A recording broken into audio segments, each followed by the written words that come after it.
All right, hopefully everything will get us on the line. That is the trick. Oh, once it says Zoom is when When she shares the file, but it'll revert back though, when she stops the Zoom. Okay, so they should be able to hear me if I'm standing out here talking. I Yeah. don't have to stand out. Hey, you can walk around the room, it's not, you know. Great. Disabled, it was muted, did you unmute it? Yeah, we can hear you. Oh, good, thank you. Yeah. Great. Okay, well, we'll go ahead and get started because I know you're on your lunch break. Yeah.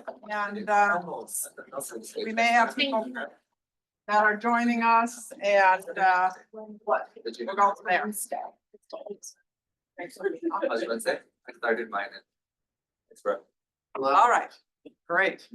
So I created this. I read Matthew Perry's autobiography.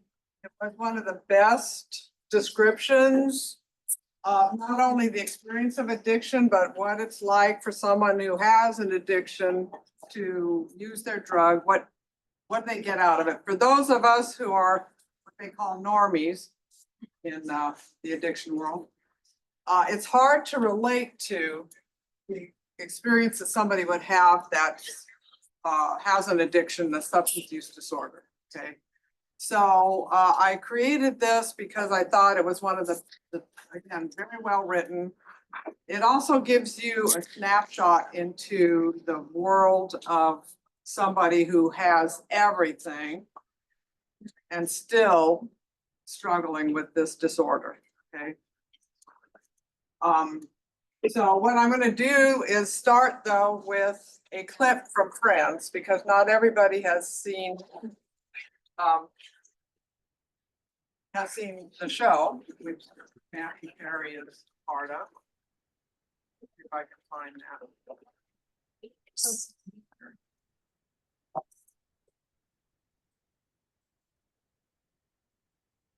So it's 8 minutes. I'm not gonna do the whole 8 minutes. Hopefully, can you? Hopefully they can. Yes, I can.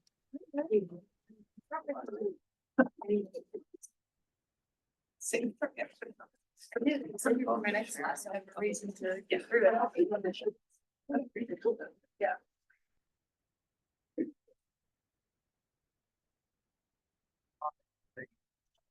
So when you go, sure.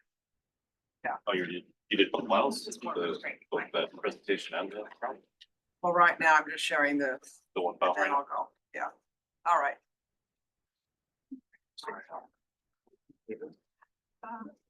Sorry, guys. I have to make sure I'm sharing my audio as well.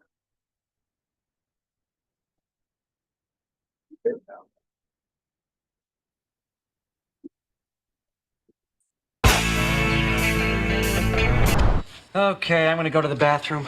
Will you watch my phone? Why don't you just take it with you? Hey, we haven't been on a second date. She needs to hear me pee. Why don't you just call her? I can't call her. I left the message. I have some pride. Do you? No.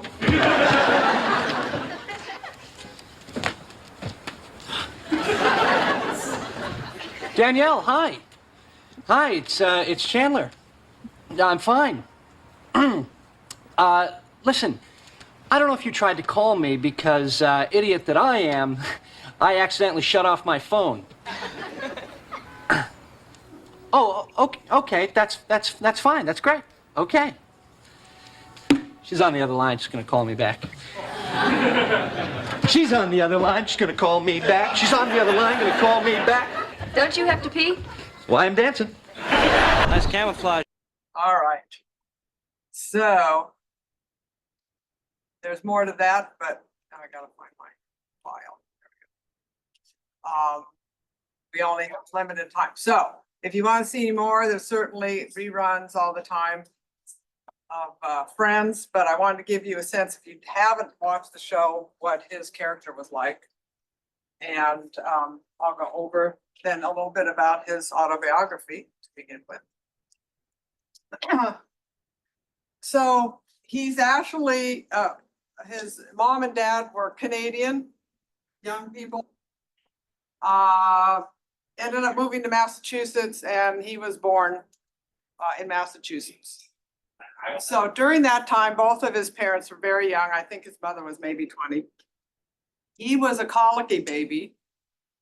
And during that time, in 69, he was given phenobarbital for colic, which is a pretty intense drug to give an infant. And, you know, I think he thinks in some ways the message he got is, if you're a problem, take a drug. Now, you know, I'm not saying there's a direct correlation to every kid that took was given phenobarbital becomes an addict. It just is part of the process for him. And so it's very early on setting up the use of some kind of a drug to handle pain of any kind. Because there's other ways to deal with colic. Yeah, I'm gonna run downstairs and make my phone call if there's something. So what is phenobarbital? So I'm also wanting to give you some insight into that class of drugs. It's an anti-seizure medication. And it's used for benzodiazepine and alcohol withdrawal. So those of you who may not know, withdrawing from alcohol is actually more dangerous than withdrawing from any other drug, because people's body becomes completely dependent on it. We like to minimize alcohol in our culture tremendously. And actually, it's more dangerous to detox without medication from alcohol than other drugs. Heroin, you might feel like you're going to die. Alcohol, you could. So it affects your GABA receptors, and those are a primary neurotransmitter in your brain. Okay, so here's all the side effects from phenobarbital. So it's a powerful medication, and it does have a use in medicine. So here he is, brand new infant, struggling with colic. Mom and dad are young and immature. One day they drive up to Niagara Falls to meet his mom's parents. And the dad waves goodbye and drives off into the sunset. He's moving to California to break into the movies. And that was the end of their family. Okay. It wasn't really talked about, and he doesn't really talk much about his extended family system. So you guys are MFTs in training. So I'm always wondering what the heck is going on with that whole system. Not that they're to blame, but there's a context, right? That they never really talked about what happened between his mother and father. It was oh, well, now we're living with my grandparents. He said he remembered at age 5, so fast forward, they're living in Toronto.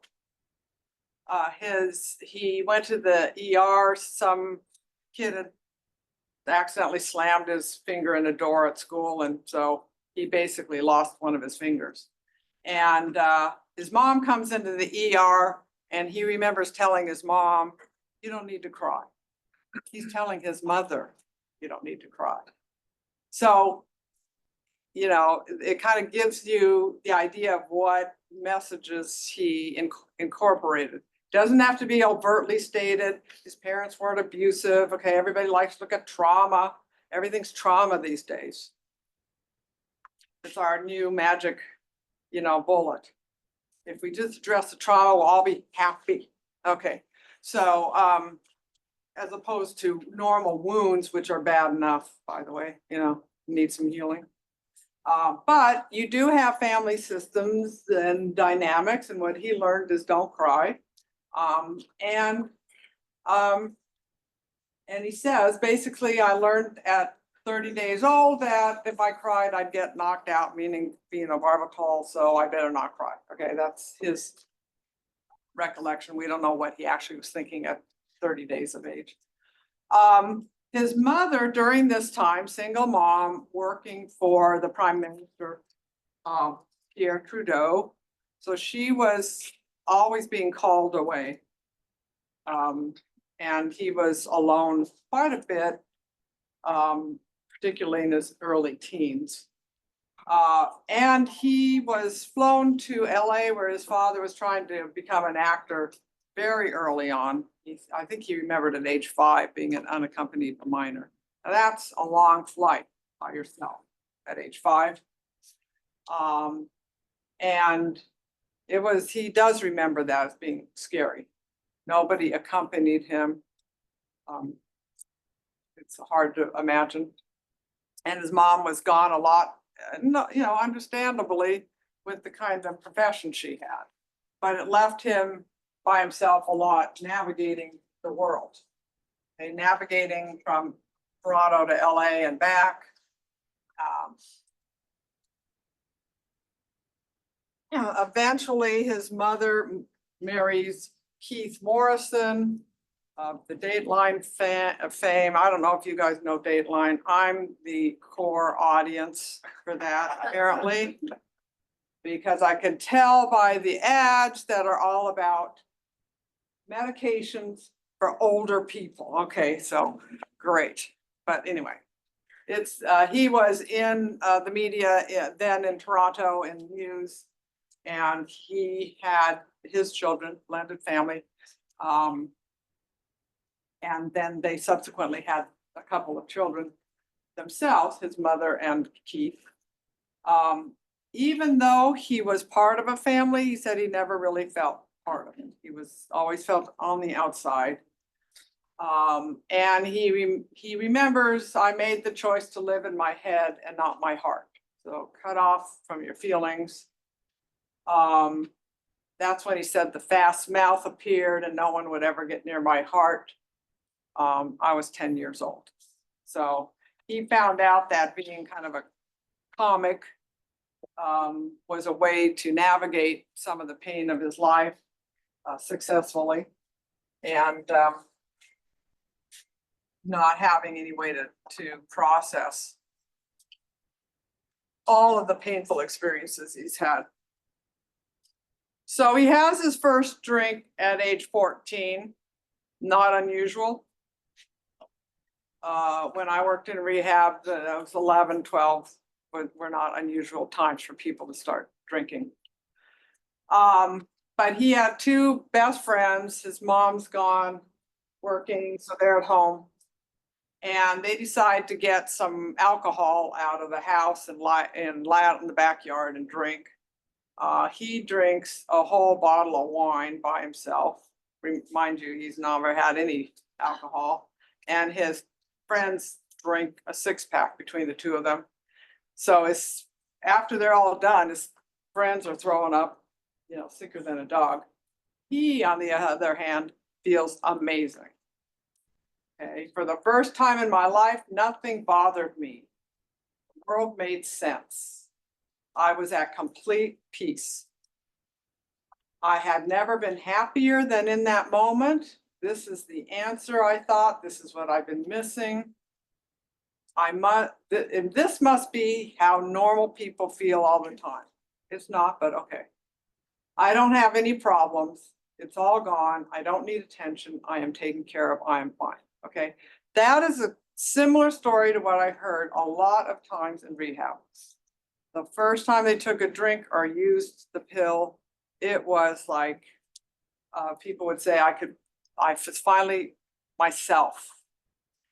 Okay, so you can see the power already. That's part of what I want you to understand, how powerful this is.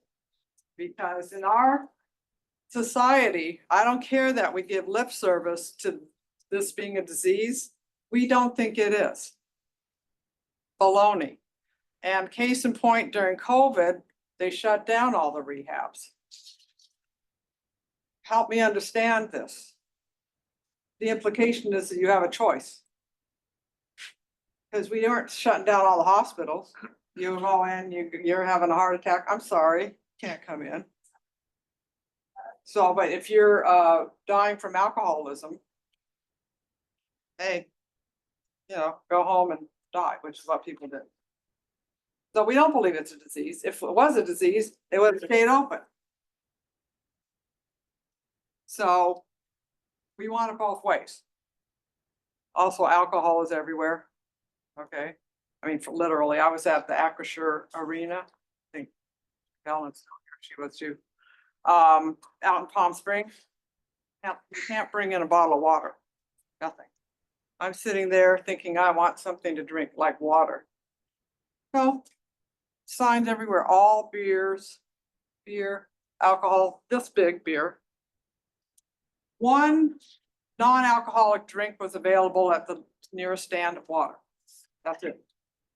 Okay, so that's the soapbox for today about how we're in denial about the power of alcoholism and the problem. Frankly, my husband and I were afraid to drive home after 4 hours of people drinking like that, but we made it.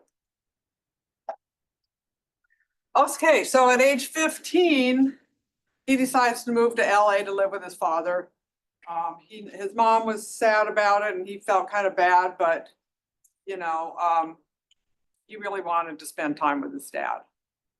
So he decided to move to LA. The night before he left, there was a lot of chaos in the house, there was a lot of fighting. His grandparents were telling him, "You're breaking your mother's heart," and all the drama. And he thought, if I just can get to LA, I'll be happy. Okay. It's kind of what they call in AA doing a geographic. That means, okay, I'm having trouble here in LA with my drinking.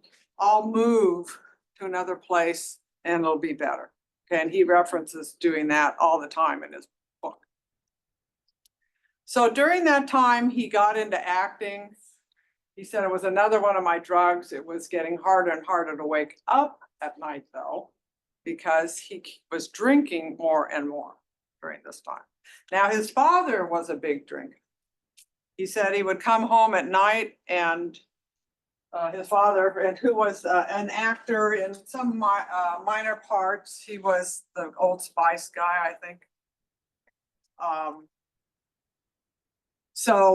But he would come home and drink about 5 vodka and tonics a night, which is a lot. I mean, you know, vodka's like 40% alcohol. And he'd say, "This is the best part of the day," to his son, okay? But then he'd get up the next morning, go to work. Okay, so that's the problem with alcohol. You can be functional. So in his view, you could do this. Okay, I'm watching my dad do it. I can do it. Okay. But he said there was something lurking in the shadows and my genes, like a creepy beast in the dark place, something that I had, but my father did not. And it would be a decade before we knew what it was. Alcoholism, addiction, you call it whatever you want.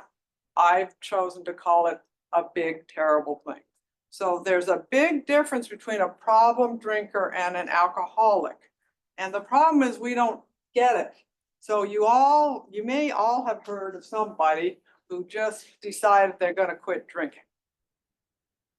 And the assumption is everyone can do that. No. If you're an alcoholic, you can't. You have tried many, many times already.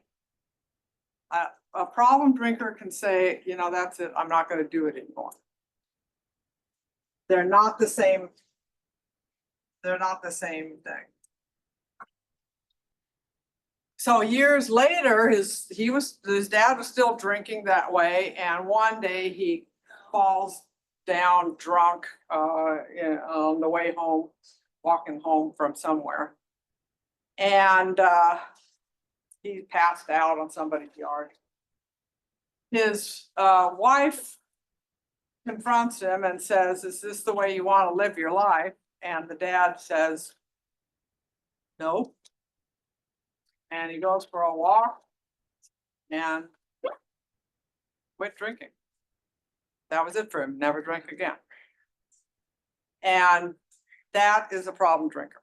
So it's very hard when you're evaluating them if they are a problem drinking, except for an alcoholic will probably have already tried a lot of times to quit. And he, you know, looking back when he was, when Matthew Perry was in his full addiction, he couldn't believe that you know, the difference that his dad could just make up his mind and not drink. It was not possible for him. So what's the difference then? A problem drinker is someone who has a pattern of alcohol use that results in the same negative consequences. DUIs, relationships, but they're not necessarily addicted to alcohol. They don't have a physiological dependence. They might have hangovers, financial problems, DUIs. They go weeks without alcohol and don't have the withdrawal. And sometimes they can modify and just drink once a week or whatever for the rest of their lives. They just quit. So that is, you know, they're threatened in this case with personal consequences, and or they're aware that it's starting to interfere with their work. Okay, so that's problem drinker. An alcoholic, somebody with an alcohol addiction, has all of that, only they are going to have withdrawal, and usually that's why they're drinking in the morning to ward off the symptoms of withdrawal, hangover. And it doesn't matter how many problems they've had. They can have one DUI, two, they can have lost their job, they can have lost their wife, their kids, their husband. And they still drink. Okay, so insight and judgment do go offline, we know that. So they don't see it either. So all the confronting in the world doesn't work. So alcohol use disorder is a chronic disease. What we mean by it is much like heart disease or diabetes, you're going to have to manage it.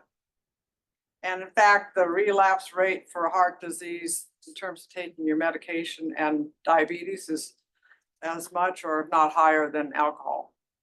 When you think about diabetes, you relapse on that long enough, you're going to lose a limb probably.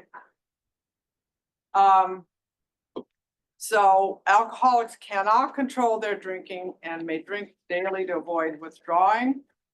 They may experience anxiety, insomnia, and even seizures if they stop drinking quickly. That's a big problem. That's why they're given phenobarbital sometimes during detox. It's marked by a loss of control and an inability to stay sober without professional help. And it gets worse and worse and worse and worse. It doesn't just stay at a level, okay? So often you're going to be going to meet detox and ongoing support, okay? I mean, I've known of guys that when they, alcohol, use disorders, when they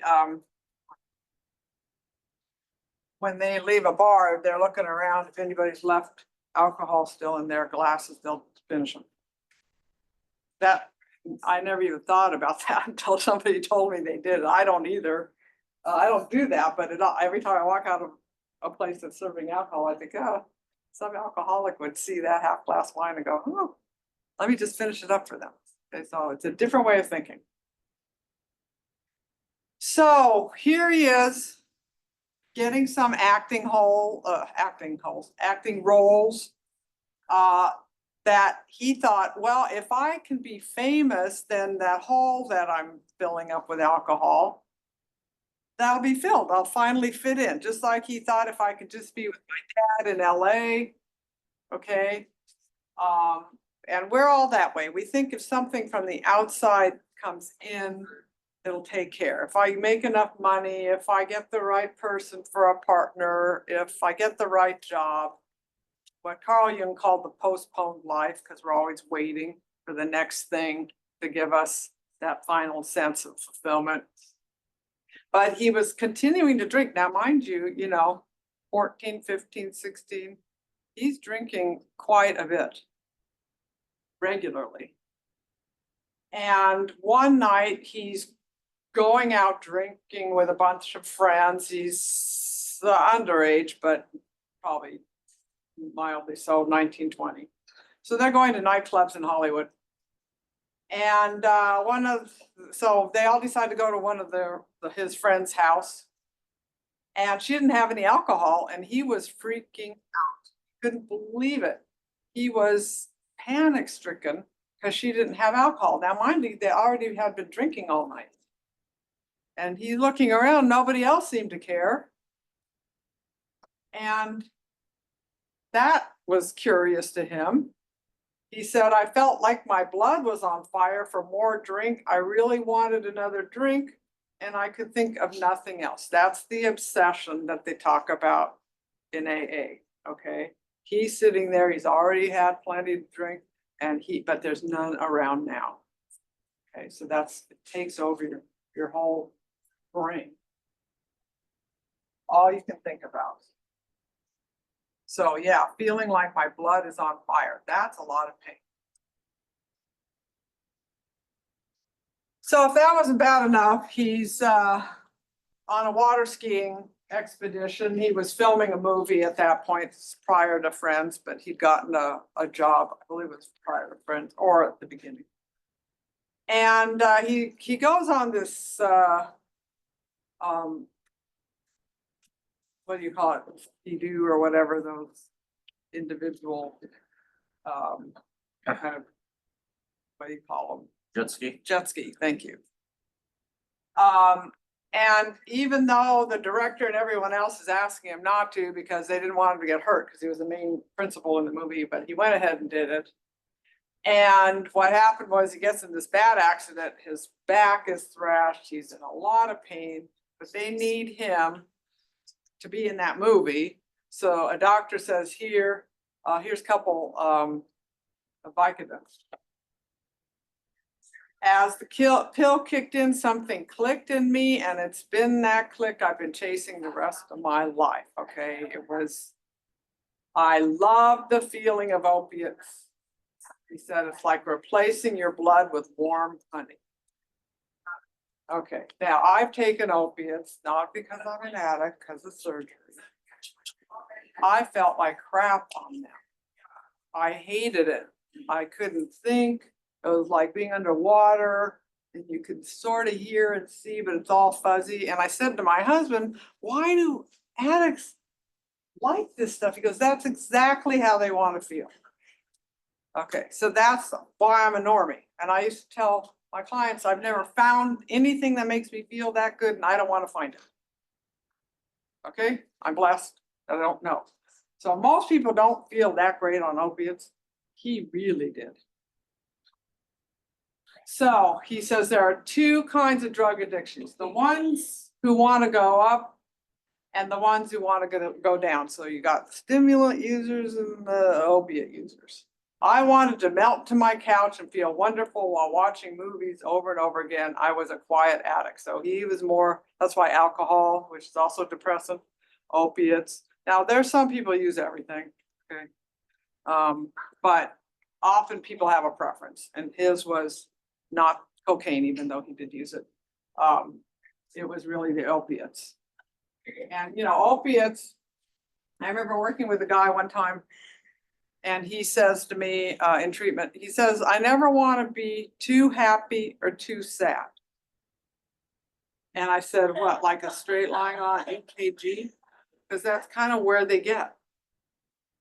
Okay, if you're flatlining though, you're dead, but real close to it. So it didn't even want to feel too happy. So that's a different experience than some people who are maybe using really like a stimulant and like the high of being, on cocaine.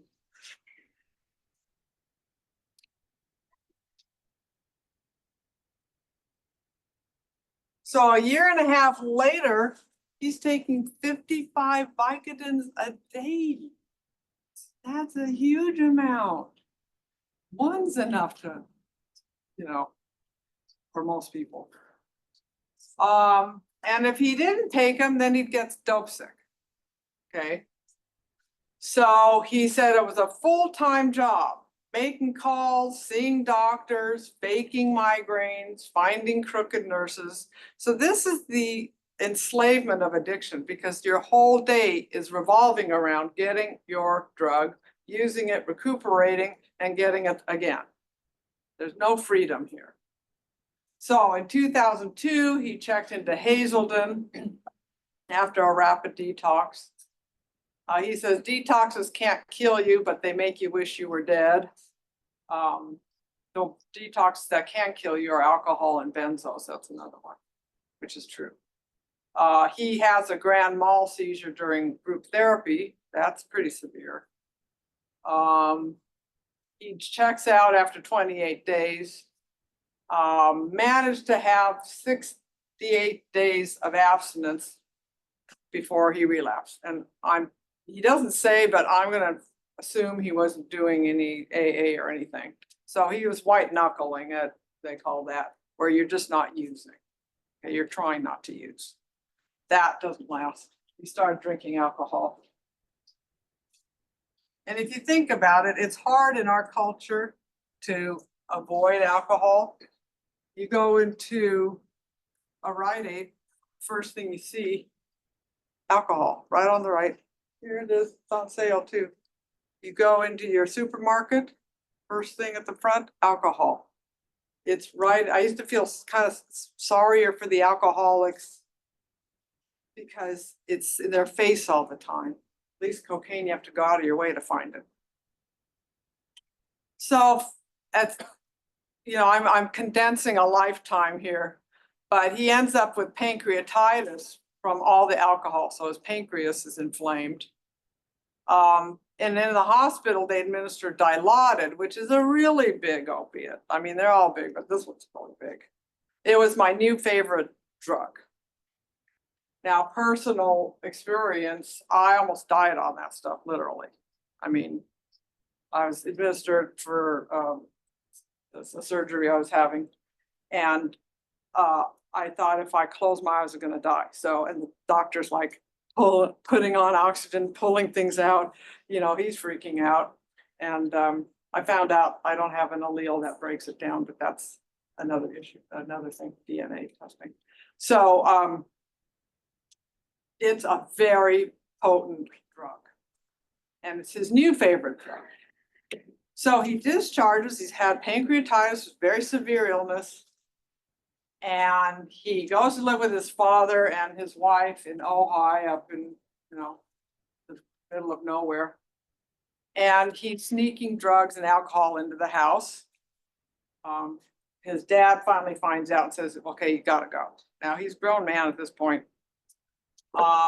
And his drug and alcohol use was interfering with his work on Friends. So he'd fill bottled water with vodka to drink during the day. He was taking methadone, Xanax, and cocaine, all the while trying to work. And he does say at one point in the book, you can tell if you watch the seasons, if he's on the alcohol binge or the drug binge, because the alcohol one, he's heavier, and the drug one, he's skinny. So, but during that whole time, he was using. And trying to, and they were very close, everybody that worked with him. They had good camaraderie.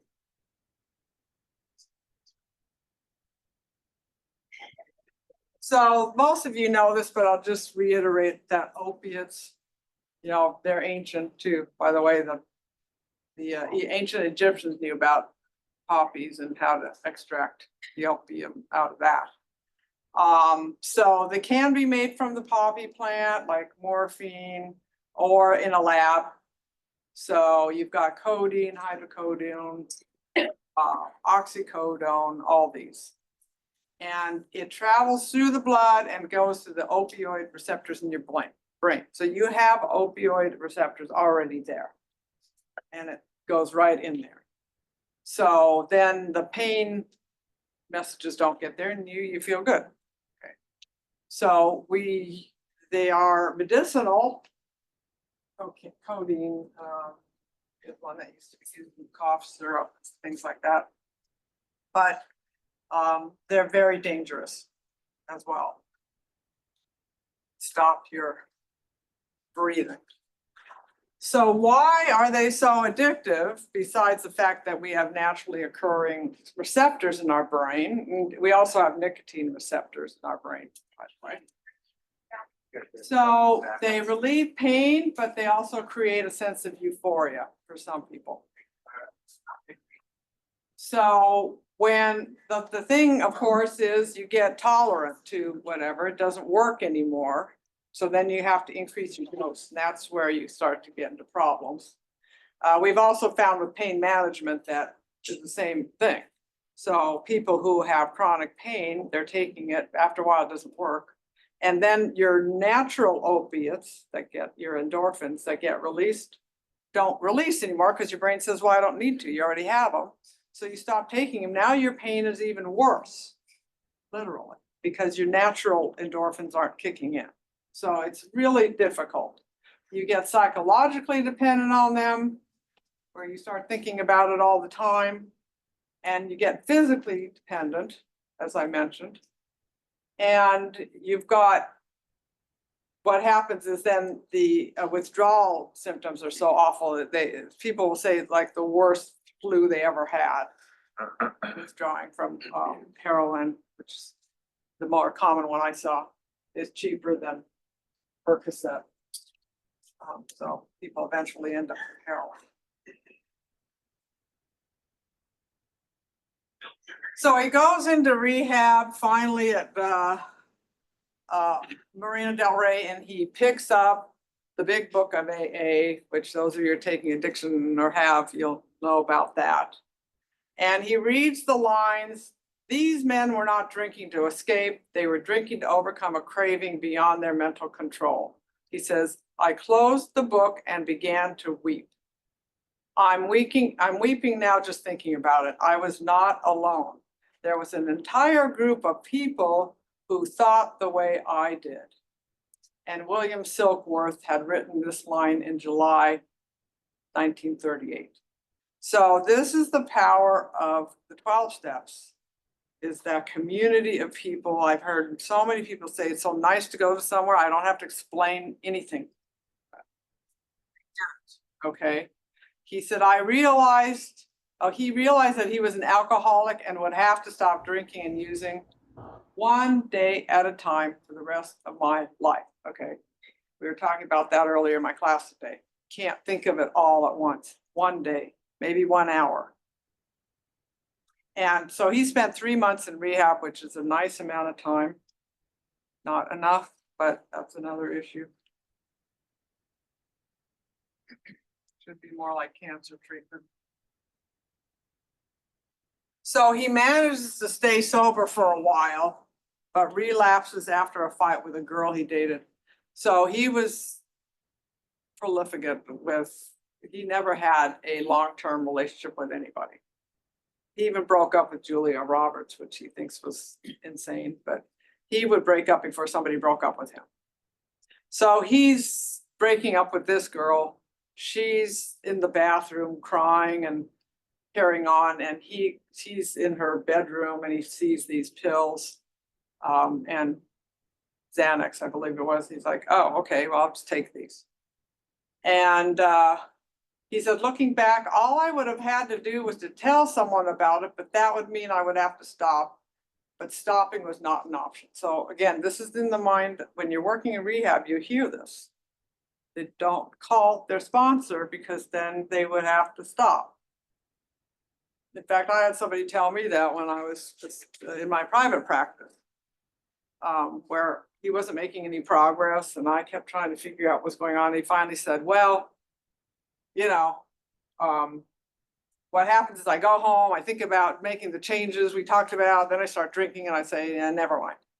So I said, well, what allowed you to tell me now? At this point, he goes, well, I knew when I told you I'd have to stop. Well, I don't know if he'd have to, but that was kind of his defining moment. It's just, it's interesting. So before that, he was spending all this time in therapy, not making progress because he was drinking. So he did get a stretch of sobriety for 2 years. He was sponsoring people during that time, helping them get sober. And I blew it all over something so minute, I can't even remember what it was. So he doesn't even remember why he relapsed. During this time, he did a home detox supervised by his dad, and he had a sober living companion, someone that he hired to help him.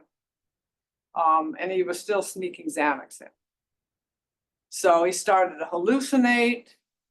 And he was going to have a seizure, so a doctor prescribed various detox meds. And his world is falling apart. I mean, he's just spiraling down. He's frantically begins to pray. Sorry about the typos. So he says, God help me, show me that you are here. God help me. And as he prayed, a little wave in the air, he says, transformed into a golden light. It was like I was standing on the surface of the sun. What was happening? Why was I starting to feel better? The light engendered a feeling more perfect than the most perfect quantity of drugs I had ever taken. My blood hadn't been replaced with warm honey. I was warm honey. I was in the presence of love and acceptance and filled with an overwhelming feeling that everything was going to be okay. I knew now that I was in the presence of God. And he stayed sober for 2 years based on that moment. Some might write it off as a near-death experience, but I was there and it was God. Very similar to what Bill W. described when he asked God to show himself. Not everybody gets that experience, but it did happen for him. And it was something that he referenced a lot in the book, that experience, deeply meaningful. So finally, here comes Friends coming to an end after, I don't know, 2 decades or something. And, you know, this had been his whole life. Imagine your, you know, day in and day out, these are your core relationships. He doesn't have any others. You know, family, but not day to day. And so they do the final taping and he planned to attend a 12-step meeting. He wakes up the next morning, has no other plans. He said, I have no ridiculously high paying dream come true kind of job to go to, no special someone in my life. Things slipped fast and it wasn't long before I started drinking music. So apparently he didn't go to his AA meeting. I reached a point where I was drinking and using to forget about how much I was drinking and using. I remember holding pills in my hands and thinking this could kill me and taking them anyway. And he says, alcoholics hate 2 things, the way things are and change. So he built up some sober time, but he was behaving like an alcoholic during the time he was sober. I've heard that from other people too. And one of his dating partners said, you live life like someone who drinks and uses, you just don't drink and use. That can also happen. One of the people I interviewed for my book, that was his experience for about 5 years until he finally got it in AA. So rehab number 3 goes to Cirque Lodge in Sun Valley, Utah, and his counselor, Burton, told him that he liked the drama and chaos of his addiction. That is something I've seen with people in recovery in my practice. It's better than using. So, however, the addiction and chaos do the same thing, which is keep you out of your feelings, so you don't have to deal with the pain. It's preferable to using a substance. I realized that Burton was right. I did like the chaos. So he started working steps, beginning to forgive his parents, appreciation for what he had, to be kind, to love well, to listen, to give unconditionally. So he starts putting into practice some of the tenets of AA as well as what he's learning from his therapist. And he does his step 4 of AA, doing the moral inventory. What I learned from this process, and by the care and love of a great sponsor to whom I read my list, was that I wasn't the center of the universe. It's kind of a relief learning that, he says. Sobriety had become the most important thing in my life. If you put anything in front of sobriety, you will drink again.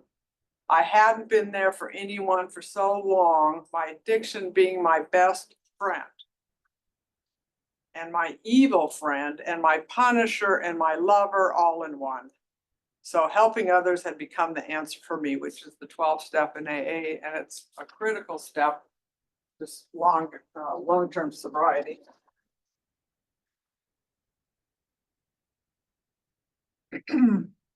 So in 2018, he's at a sober living house with his assistant, who was helping him while he was there. He has severe abdominal pain, ends up in a coma for 2 weeks after to go to the ER. His colon had exploded. Go figure. And, opiates cause constipation, so that's part of it. He's in the hospital for 5 months, during which time he's given opiates. So back he goes. Of course, he needed them for surgery. So he kept faking stomach pain so he could keep getting the opiates. And decides to go to Switzerland to continue to get these opiates that he wants. He went to a rehab where he was in his own villa, guaranteed not to meet anyone, which is defeating the whole purpose of rehab. He kept complaining of stomach pain, not really pain. He was given hydrocodone, 1,800 milligrams a day, a lot. And ketamine infusions. And he said that had my name written all over it, that combination of those two. He said ketamine is like one giant exhale. Taking K is like being hit in the head with a giant happy shovel. He says ketamine was not for me at this point in time, but looking back, that's ironic. So ketamine is a dissociative anesthetic. Okay, it has some hallucinogenic effects depending on the dosage. It distorts your perceptions of sight and sound. And it is used for, as a short-acting anesthetic. So it's been used for other things for a long time. It's not a new thing. But if you give it to high enough dose, you get a dissociative experience, which can be useful. They're doing a lot of research right now to see if that dissociation experience, kind of like psilocybin or other hallucinogens, can help you with addiction and longstanding intransigent depression. So there's research going on where it's being used, though, in controlled circumstances. And some people say it's better than LSD or PCP because it's relatively short in duration and 30 to 60 minutes. And then there's all kinds of slang for it. K-land, K-hole, which is the out-of-body near-death experience, baby food. So those are all things you might hear. People who regularly use ketamine can become dependent on the drug. They may feel they need it to go about their normal working activities, and they may also develop a tolerance. So that's some of the downsides. I won't go into all of this, but if you want the slides, just let me know. So he eventually was discharged. He hires a private jet at $175,000 to go back to LA. Back in LA, he tells his doctor he needs 1,800 milligrams of hydrocodone. She goes, heck no, I'll give you 30. So he immediately books another jet at $175,000 to go back to Switzerland. Okay, so if you think money solves everything, it does not. He says, looking back, there was not enough opiates in the world to make me high anymore. And even though he's taking 1,800 milligrams, he's not getting high. And even then, at that point, the Swiss doctor's like, yeah, we're not doing this anymore.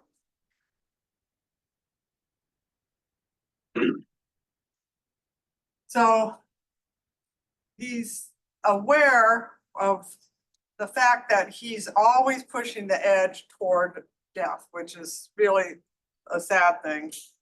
I'm this close to dying every day. I don't have another sobriety in me. If I went out, I would never be able to come back, which looking back is quite sad because he was right. I would have to go out hard because of my tolerance. The idea of being famous, the idea of being rich, the idea of being me, I can't enjoy any of it unless I'm high. And I can't think of love without wanting to be high. So when he ends his autobiography, which he eventually gets to, A Measure of Sobriety, he's working with a sponsor. He actually got off alcohol, opiates, and cigarettes, which is, I've heard from people that getting off nicotine is the hardest thing for them. He says, my life has been a series of portals between Canada and LA, mom and dad, LAX, 2194, that was a show he was in, short-lived, and friends, between sobriety, addiction, despair, and gratitude, love, and losing love. God is always there for me now. Whenever I clear my channel to feel his awesomeness, it's hard to believe given everything that he still shows up for us mortals, but he does, and that's the point. Love always wins. So that's where he ended his autobiography. And unfortunately, as he said, he doesn't have another relapse. I mean, the next relapse was going to be the last one. And the ketamine that he took, so he was taking ketamine, and he was on Suboxone, so which is an agonist against opiates. So what the Suboxone does is that little keyhole that's an opioid, it plugs it up. So if you take an opiate, it won't work. But ketamine is not an opiate, so. But he actually drowned to death, okay? That's the thing. It would be, it wasn't that his heart stopped because of ketamine. He drowned because he went unconscious in the hot tub. That being said, it still caused his death, and nobody around him was taking care of him. They were making sure he got his ketamine. His assistant was administering it, and was an injection. So that's where we are now, which is despite all the promise of his sobriety. And as a person who works with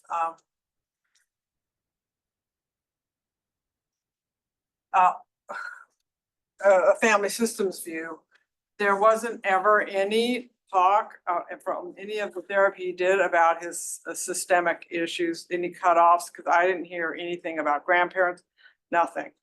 It doesn't mean you didn't have decent therapists, but people that have had therapy that looks at the whole system, that's what they talk about. I mean, it's just natural. So please hold on to that view, because the rest of your life as a therapist, it's going to be hammered out of you to just focus on the individual. Okay, and I know I worked in rehab, I worked in psych units, but when you look at the whole system, now you have other things that person can do, because he never established a primary relationship with another adult for any length of time, his whole life. And, the drugs didn't help. Okay, any questions before I know it's a lickety split, quick ride through somebody's whole life, but I thought, again, if you read it, I highly recommend it, especially for me, who I'm not an addict, so I hear stories. What is it like to use for an addict? I thought he did a good job.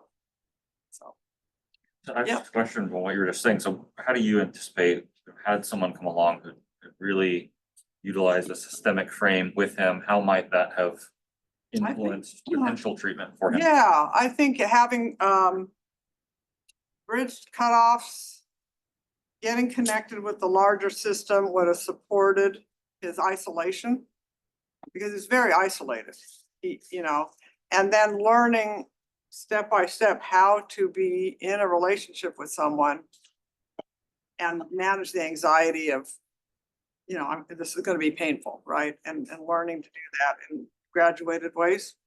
And when you work with someone in the system, it's easier, dad and mom or grandma, because they're not going anywhere, and it's not as risky. What are they going to do?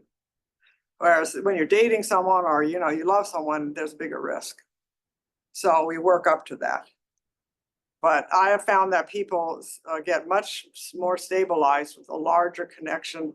Sometimes I tell them, maybe you're born in the branch of the family that's the least functional, and you could find a branch that works better, it's still your family. And I've had people do that. You know, and it's not, you don't have to live with them and make them your new best friends, but they're available to you to connect with. And then looking for someone who's more like you and the family. So there's a lot of things people could do. It's just, it's incremental change.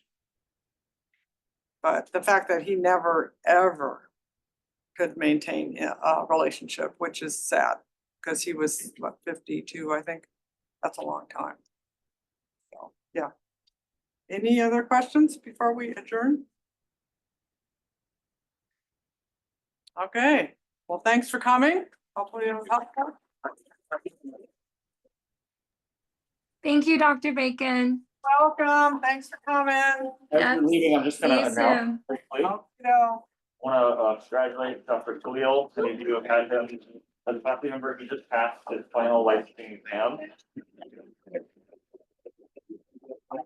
Significant achievement, the cookies are in part in honor of his achievement, so congratulations. Nice. Just got my license. Nobody had cookies for me.